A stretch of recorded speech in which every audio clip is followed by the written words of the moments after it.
kozonga tozonga wa zana l'église susu bakozwa bandimi fois 2 ba mosusu bake déjà libela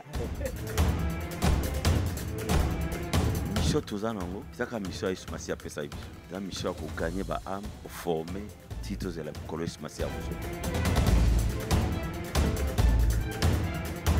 Église aza na mission bato bazoya baza kaka na ba problème eza spiritualité mais au moins na pe ba na ba problème eza socio-économique.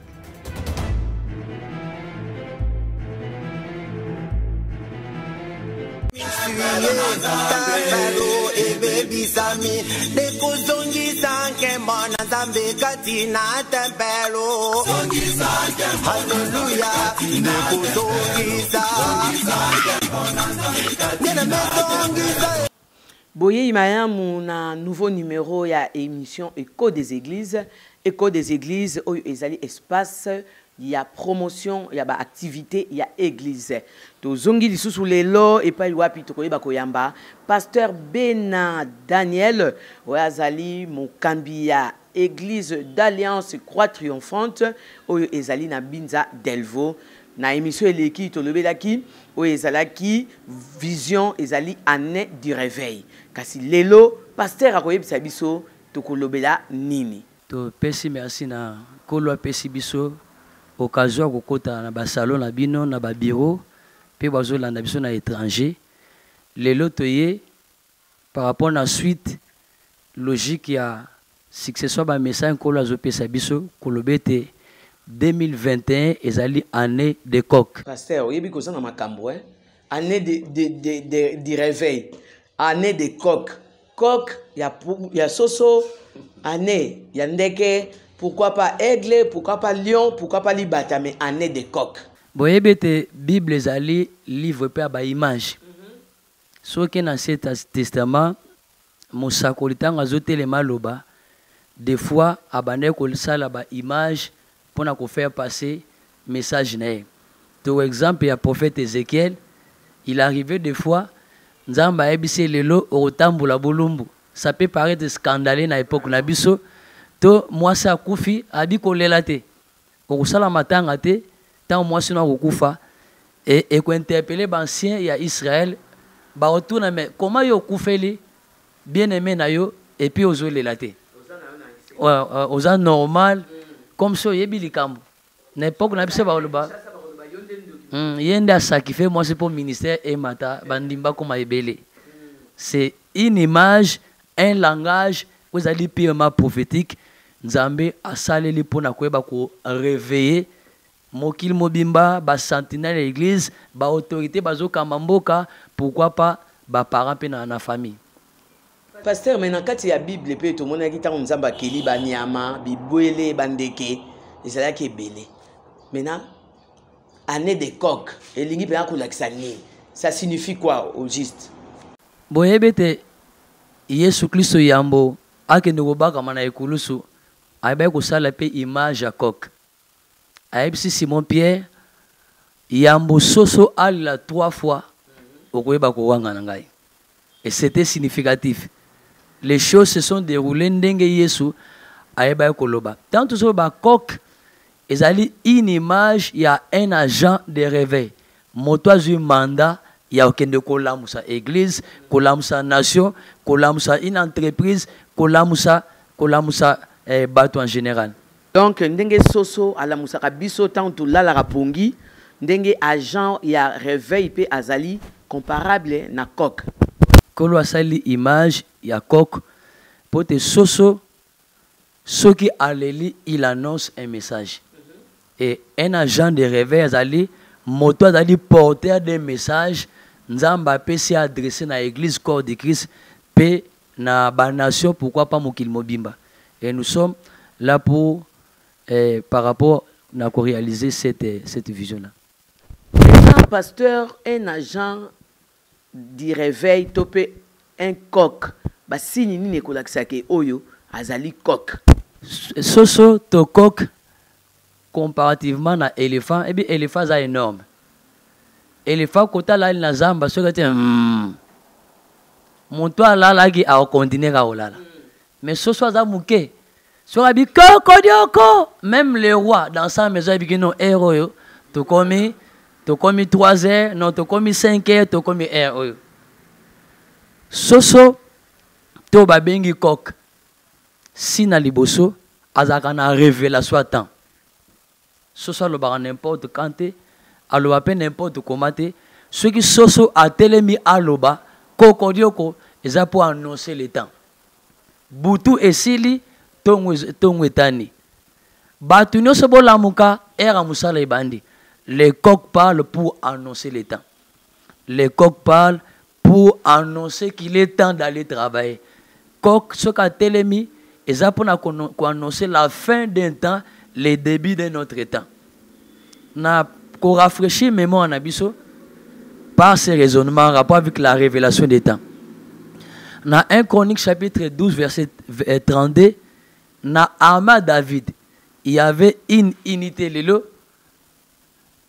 Babengamaki na komba ba fils d'Issachar. Il y aura Bible makambo elobi. Le fils d'Issachar qui avait l'intelligence des temps pour savoir ce que devait Israël. Mokili eza dicté par les calendriers de Dieu. Nzambe par rapport à un temps fixé. Azara toujours na eloko moko ayeba kosala parmi bato. Et ce qui est temps ekoki, il commande d'abord pas annoncer la chose et ainsi ma ateli misaka motomoko katina bato pour ayeba ko transmettre message. Na kozwa image mususu na Bible. Toutes les fois un prophète abandonné côté en Israël, c'était pour annoncer soit des jugements, soit des promesses. To saison moko oyo mboka ebane kokota et biso to telemi pour na ko annoncer que l'église le monde ezokota dans une nouvelle saison. Ozu senga ba moko pe ba mususu ba eba kolamoka parce que temps autokote zali temps ma sécurité. C'est un temps où Dieu va appliquer to bengi la loi de renversement et la loi de remplacement.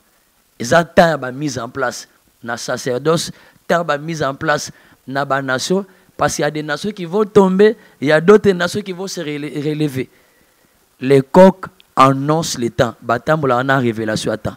Et moto oyo attend la révélation à temps et ça mabe makas ponaye. David azoloba na Psaume 119 verset 147 à 148. David était un coq de son époque. Abi je devance l'aurore. Je devance l'éveil. Les coqs, signe caractéristique à liboso, bazaka na révélation à temps. Pe nzamba permettra bazana avance par rapport à la génération na ba. Pasteur Outukoloba était signe à liboso ezali la révélation du temps. Et bongo signe ami balé ezali nini. Signe ami balé ozo permettre de se identifier un coq. Le coq exprime l'autorité. Quand un prophète azoloba message nae exprime ka autorité muto a mandaté. Tokozwa Matthieu chapitre 3 kuna bazoba ministère ya Jean-Baptiste. Jean-Baptiste azaki na temple moko na Lixité mais ye ministère nae ezaki na désert. Quand il parlait, il pouvait déplacer des villes entières. Bato quitter ville bazo kende na désert que ne koyoka muto oyo alateke lamba, il y a un poil de chameau, et puis, qui n'était pas matériellement fort. Les coqs expriment l'autorité. Les messages, aux qui annoncent tant, expriment l'autorité. Il y a source de message et bimeli. Au commun, il y a dans ce qui Jean-Baptiste, il y a qui dans le désert, mais il a changé de décor. Il y a qui dans la synagogue, il y a qui dans le temple. Bible dit personne ne pouvait mettre la main sur Jésus quand il parlait, même à un message, et c'est plus si bangote. Mais il disait la vérité, il exprimait une certaine autorité. Il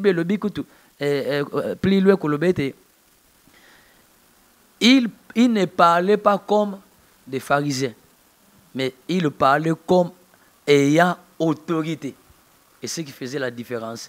Les coqs exprimaient autorité, il y a un zambe ou atindi bango.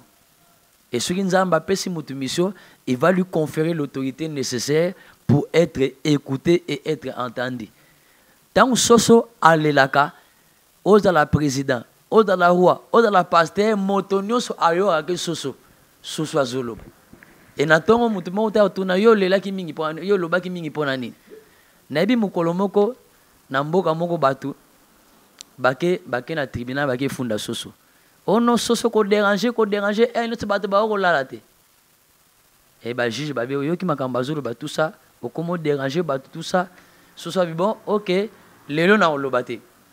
Soso akanga muno rebi batu mama nchel batu basala plus d'une semaine balala akaka. Balali lelo baleka na pongi balali lelo baleka na balali na baleka na pongi. Soso mtalamsaka bango alelite. Na église na nation ceux qui ba soso bazolela te mboka kokufa.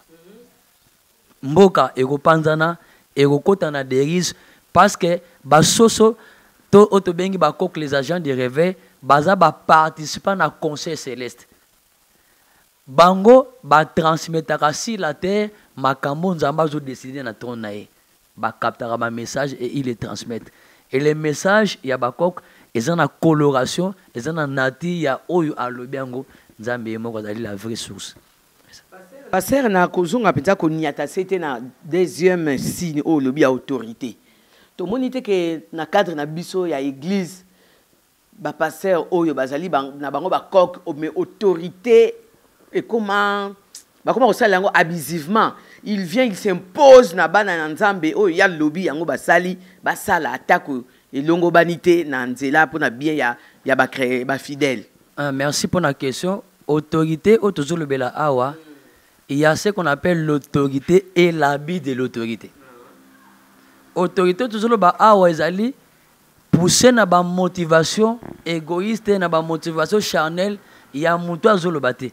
Mais l'autorité toujours le ba awa ezali ya message nzamba pesi. Les messages on nzamba pesi parmi les signes pour oye bango, vous allez constater que ici c'est Dieu qui est tenté de parler. Amen. Message ou motivation dans vous allez ba désir charnel, ça c'est l'homme, ça c'est la chair qui s'exprime. Et l'autorité ici ne signifie pas dictature. Na koloba na mongongwa se na gangite parce que l'autorité là ici ko gangate. Gueuler sur les gens, d'abord ça ne fait pas partie de l'éducation que doit avoir un pasteur. Mais na koloba na mongongwa se mais nazo dégager une certaine autorité et zo convaincre que mité makene awa eza moto azolo baté mais c'est Dieu qui parle. Amen.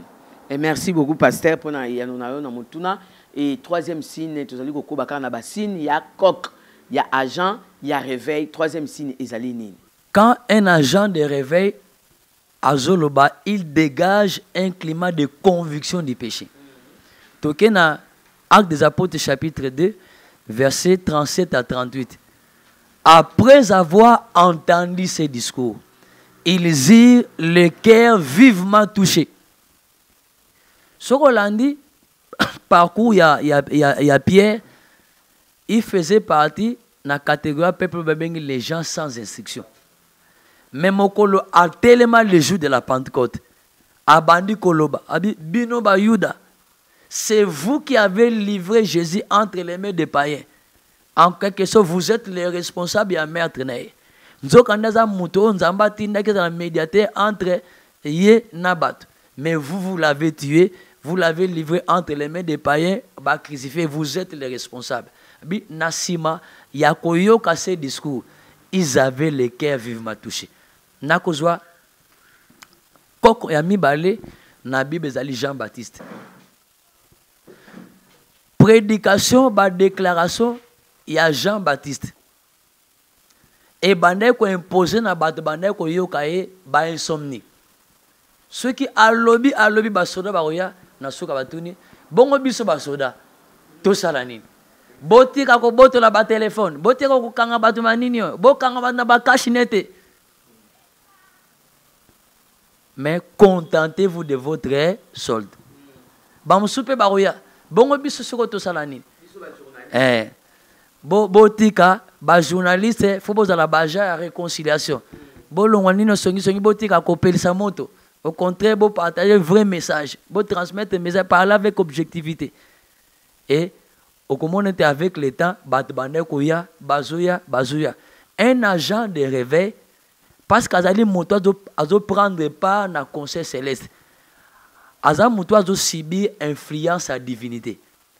Bible zolobete toutes les fois Moïse abanda ko tangomba son visage rayonnait na éclat à gloire ya Nzambe. Un agent de réveil va reconnaître à porter ya empreinte ya divinité. Et quand il parle, même à l'habiter, même son propre silence, c'est tout un message. Ça dégage un climat de conviction des péchés. Et on ne peut jamais parler du réveil s'il n'y a pas conviction des péchés. C'est le point de départ. Pour te réveiller, et mais bandara toujours par un sentiment de conviction à péché. Bible zoloba concernant le Saint-Esprit. Quand le consolateur viendra, objectif à l'Ibo soit Saint-Esprit à battre le langue. Il vous convaincra du péché. Quand les gens ne sont pas convaincus du péché, réveille-moi et salama et zate. Et signe distinctif yabakok, quand ils parlent, nakad nabato bazolanda, ils ont un sentiment de conviction du péché. Montonios oyo azali abima kilibanda. Il commence à prendre conscience à Etanaï. Esaïe était un coq qui a créé à son époque. Dans Esaïe 6, verset 1 à 3, l'année de la mort du roi Osias, je vis le Seigneur assis sur un trône très élevé, et les pans de sa robe remplissaient les temples. Des séraphins volaient au-dessus de lui, ils avaient 6 ailes. Des dont ils se couvraient la face, des dont ils se servaient pour voler, des dont ils se servaient pour couvrir les pieds. Quand je le vis, il se dit, malheur à moi car je vis les rois. Mes yeux ont vu les rois des rois. Esaïe a été convaincu. Présence en Zambé, oyo bakok ba dégajaka. Et botaraka na mitema bato bazolanda la conviction des péchés. Motako maka conscient et état spirituel nae tel que vu par le Seigneur. Souvenez-vous à Yesu, tant ba memele moi sur oyo azaki s'est pris en flagrant délit d'adultère. Tant Yesu a lobi, qu'est-ce qui est arrivé? Abi oyo nyo so ebi ki asale lisumute alokota libanga abamba. Bible lobi accusés par leur propre conscience, ba se retirer les uns les autres kobana mikoloti na mutasuka. Les coqs dégagent un sentiment de conviction de péché tout autour ya bato bazolana. Namoni penza makambango bandi kokoma na bozindo pasteur na ebite ba signe ya coq ezali ebele kasi lelo to kosuki Satan na 4 to 5e tokei 4e signe, il y a coq, il y a un agent du réveil, Ezali et Lokoni. Un agent de réveil, message n'est exprimé qu'à sainteté en Zambie. L'Éternel est saint. Abi, vous serez saint, car moi, l'Éternel, votre Dieu, je suis saint. L'Église, parmi tant de définitions, autant qu'on rattache à l'Église, l'Église est une maison de pureté. Et en tant que bakok, nous avons le privilège à annoncer dans l'église corps de Christ, même dans RDC, pourquoi pas Mokili, nous sommes entrés dans un temps où il y a lancement, mouvement, crainte en Zambie. L'église est continue en phase, il y a pureté. Nous sommes faire partie de la génération, il y a des il y a des finés qui ont suivi l'église. Il y a des immoralité, il y a des déviations doctrinales. Le Seigneur va appliquer la loi des renversements et des remplacements. Nous avons remplacé Batebele. Et déjà, il y a une nouvelle génération. Il y a Batebele porteur, il y a un message à réveiller. Où ils allaient s'établir à travers le monde. Et nous allons observer ça, commencer à observer ça à partir il y a année où tous allés. Les coqs, leur message exprime la sainteté de Dieu. Message union prophétique. Message union authentique. Faut être dans la dose quoi repentance, dose quoi sainteté na kat. Parce que Jésus-Christ revient très bientôt et il viendra prendre un peuple qui est saint. Une église sans tache, ni ride, ni rien de semblable. Une église totalement sainte. La sainteté caractérise les coqs. Voilà, pasteur, tout ce qui dans 4 signes, la révélation du temps. La révélation du temps. 2, autorité. 3, conversion du péché. Et 4, la sainteté. Voilà. Si vous pasteur, quel est le message du coq? Y a-t-il un message particulier dans chaque catégorie? Dans corps de Christ message, dans nation message, dans le monde entier message. Il y a un seul message pour ces 3 catégories. Merci beaucoup, Maman Angèle, pour la question. Nzamba Pambolayo. Pour l'église corps du Christ, le Seigneur a tindi biso koloba. Il y a des serviteurs qui ont appelé ça qui mission pour la restauration alliance et la nation. Et ce travail n'a pas été fait. Pour te mboka et téléma. Parce que tant autre côté, il y a un rêve même pour la nation. Au bassin, moko majeur ma casse et comme on a même en politique. Et le travail devait commencer à l'hôtel, restaurer l'alliance de la nation. Tola utaye kolanda na basanze uti koleka mokonza mboka kosala dédicace de la nation. Par rapport à ce travail, nous louons l'initiative. Le Seigneur nous a dit de transmettre à l'Église que la dédicace de la nation n'est pas l'alliance. La dédicace, c'est la présentation. Ce que dans la Bible, comment l'enfant Jésus a été présenté. Ça, c'est la dédicace. Mais l'alliance est Seigneur qui a un mariage contre nature. Qu'est-ce que Dieu a dit à Abraham? Va-t'en de ton pays, de ta patrie et de la maison de ton père, vers un lieu que je te montrerai. Dans chaque maison, il y a ce qu'on appelle l'esprit de la maison. Nous avons un symbole, ils ont représenté la valeur spirituelle, l'esprit du léopard. Il y a des esprits qu'on est allé provoquer dans le père fondateur. Ils ont salé mboka moyen de décoller zate. Ils ont salé mboka et de la respecter. Vous savez qu'il y a des choses où ils sont une nation à la respecter. Nzamba pesi na église tobete ezali ane oyo esengeli ko restaurer l'alliance de l'Éternel avec la nation. Et il y a des serviteurs au besoin qui mandat, il y a que ça ce travail ils n'ont pas fait. Et le but est la négligence de ce travail a entraîné le pays dans le chaos. Ce que tu as ici les plans spirituels, alliance et sengaka divorce na ba mariage contre nature. Oyo église et côté simboka, église et côté peuple na ba alliance contre nature.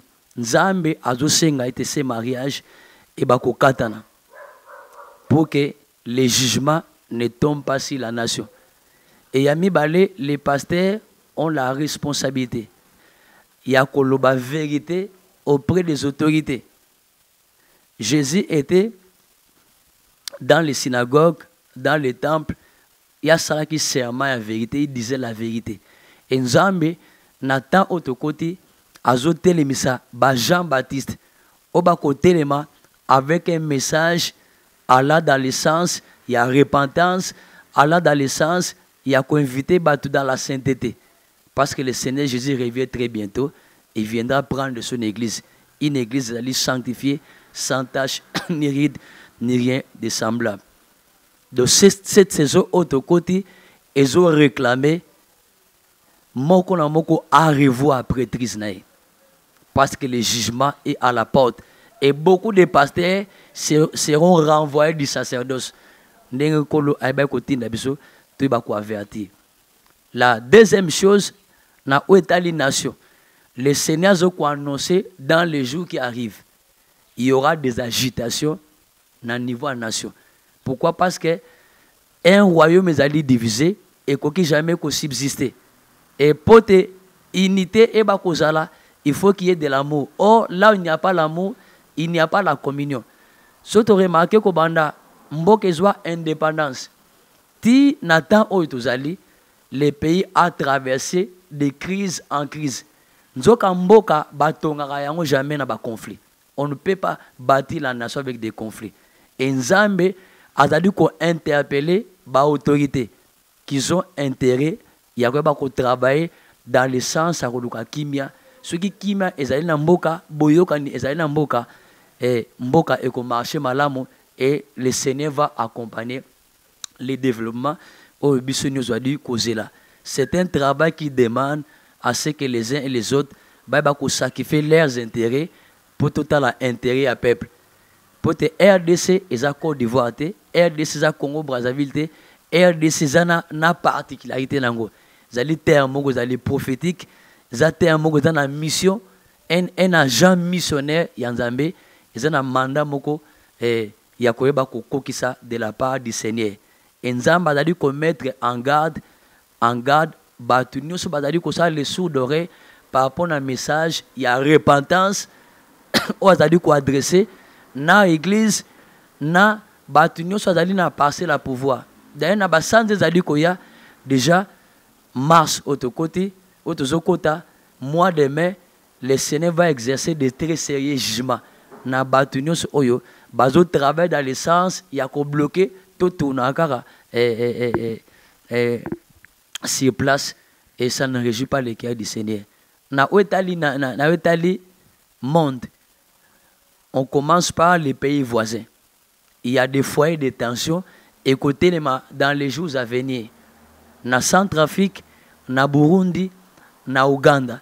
Et l'église corps de Christ a dans la mission, il y a ko bondela, Bible le bete, bo bondela pour na kimia ya mboka bipai wa bino bozali parce que votre bonheur en dépend. Na wetali monde, l'Europe sera frappée par le Seigneur pour la simple raison, on a fait du Covid-19 un instrument pour s'enrichir, un instrument pour sacrifier les gens. Et nous avons secoué l'Europe par des jugements, l'Europe sera frappée. Mais l'Église est en mission de là parce que le Seigneur veut arrêter cette tempête de Covid-19. Ce qui l'Église est bon de lui, le Seigneur va réaliser ce qu'il a promis et tout le monde saura que c'est l'Éternel qui a agi et parlé. Voilà, dans notre père, tout ça, que na souka pasteur alobi année de coq, apesi basine, ya coq ou azali agent ya réveil. Pasteur tolobi moi ebele na kanisi na ba Christou, na ba to nyonso bazali kolanda biso ba yoki kasi ba oyo nyonso balandi biso ute ba deliki nongonga oyo na ba oyo ba uti kozwa biso en cours. Message nini papa ba koyi kotika la yango na moko ya lelo par rapport ya année de coq. Oyo bande ko balandi biso en cours ba kotika nango comme message c'est que to koti na phase moko zali ya masekili société. Oza pasteur retravailler prêtrise na yo. Pe zonga na message authentique de la Bible. Ouzali comme mabatu na repentance ezo mabatu na ko se sanctifier ezo développer crainte en Nzambe pe ezo préparer église na enlèvement pour te temps autozali ezali temps moko Nzambe a telemi a ko exercer ba jugement commençant par le mois de mars ba sina ba jugement ko zala mingi na mois to kota ya mai ba sina jugement e ko zala mingi. Il est temps que les uns et les autres puissent se réveiller na ba konzi amboka. 2 Chroniques 20, le dit, confiez-vous à l'Éternel, vous serez affermis. À ses serviteurs, les prophètes, vous allez réussir. Parce que les pasteurs, les gens de réveil, ils ont la possibilité, il y a ainsi dit l'Éternel, pour nous transmettre en haut. S'il faut chercher conseil, chercher la sagesse pour diriger les affaires, et sengeli cause à la brancher, na basal nzambe oyo, otopesi basine, comment les détecter? Ce n'est pas n'importe quel pasteur oyo akopé ça un conseil allant dans le sens ya kosunga bakonzi, ba bakotambu samboka. L'alliance de la nation, ezali moko ya ba porte. Nzambe akoba kokote la pote réveil et ba côté le manaka d'amboka. Si ce travail n'est pas fait, les changements tardera à venir. Ma pasteur il y a des sentinelles, il y a des églises, des sentinelles pour la nation. Nzambe azula moko na moko à son poste parce qu'il a des choses à nous dire. Namikole Zalikoya. Ceci était notre mot de la fin. Bandeko ba ko retenir concernant année de coq. Appelez combo ya église, adresse et puis bandeko ba ko benga pasteur Bena na numéro nini. Église au pasteur Daniel Benazali Kokamba Ezali Ezwami na avenue Mweka numéro 31 quartier Punda commune ya Yangalema Toza na Delvaux référence route la Lou 6e avenue et combo église Ezali église d'alliance la croix triomphante. nous sommes un ministère d'intercession et de délivrance. Kolo apesa biso fardeau, il y a Kobon de la pour la délivrance, il y a RDC, mais aussi prier pour la restauration à l'église P, il y a un ministère. Topesi mbote na bande koneso balanda kibiso et puis bananyo sur la croix triomphante, ba obazolanda biso na étranger et puis na salepe libota nangai pe mwasi nangai mama justice nzambe pe ba collaborateur nangai nzambe ay ba kopambola bino. Voilà, bana notre père ezala ki wana émission Écho des églises, espace pour na bino basali nzambe, servante et serviteur de Dieu pour la promotion de vos activités. Yango to yambaki lelo lisusu pasteur Daniel Bena oyazali mokambi ya église d'alliance Croix Triomphante ya Binza Delvaux. Merci Nabino pour la fidélité Nabino na télévision chrétienne Sango Malamu. Tozali kozela bino na espace Nabino pour bonne bela oyo nyonso ezali koleka na église Nabino. Botika la Malamu, bonne suite de programmes sur la télévision chrétienne Sango Malamu. Kozonga tozonga wa zana église susu bakozwa bandimi x2. Ba mosusu bake déjà libela. Mission toza nango, ezaka mission Yesu Masi apesa biso. Eza mission ko gagner ba âme, former titres la Yesu Masi abuso. Église aza na mission. Bato bazoya baza kaka na ba problème eza spiritualité, mais ngomona pe bana ba problème eza socio-économique.